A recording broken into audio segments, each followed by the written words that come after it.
So hello guys, welcome to part 5 of our quick start tutorial on TextBlob. So the part 5 of our video is going to be sentiment analysis. So I have a few description on sentiment analysis. Sentiment analysis, let's analyze the sentiment behind a given piece of text. It's like classifying a text into either positive or negative, maybe happy or sad, or maybe neutral. So, sentiment analysis on our Python on how you are going to use a text box, it returns a tuple of two values. So, the first value is always the polarity. Polarity takes the negative one or positive one, which is a suggestion on the language used. Maybe if the text given had a negative response on maybe the part how the party was, so it return maybe if the party was boring, it return a negative one. If the party was fantastic and maybe awesome, everyone enjoyed, so a positive language. So it will always return a positive value. So the other value, now the second value is subjectivity. It takes the value between 0 and plus 1. It always suggests the maximum of objectivity possible on the subjective text you are talking about. So we can see maybe using a text on how to analyze the sentiment. Sentiment is like a text, a word spoken by someone giving a description on how something went.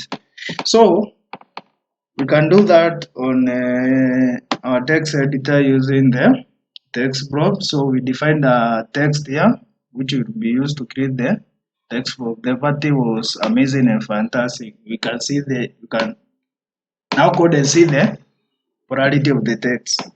So sent is equals to blob dot sentiment.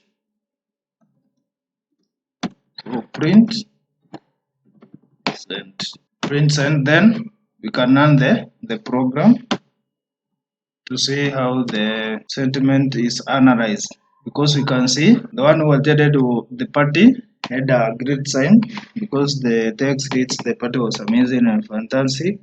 So according to the description, we are expecting a polarity of positive because the language used is positive or happy. So, and subjectivity, of course, we are expecting a value close to 1 or 0 point something, because the objectivity is the maximum, because the objectivity of the text is very subjective. That's what I mean.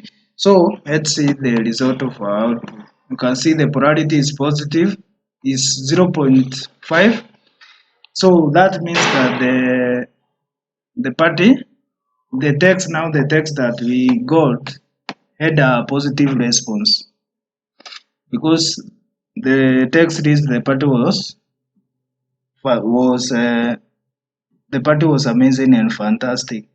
So, and we can see the subjectivity. To maybe either get the polarity alone, you can maybe use dot polarity, because that is the property, or subjectivity, like send dot polarity to get the polarity alone, then subjectivity.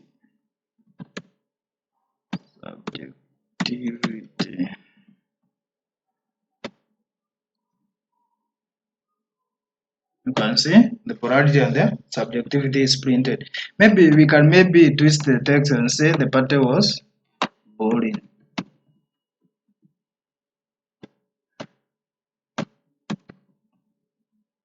Let's get the sentiment and the polarity and the subjectivity.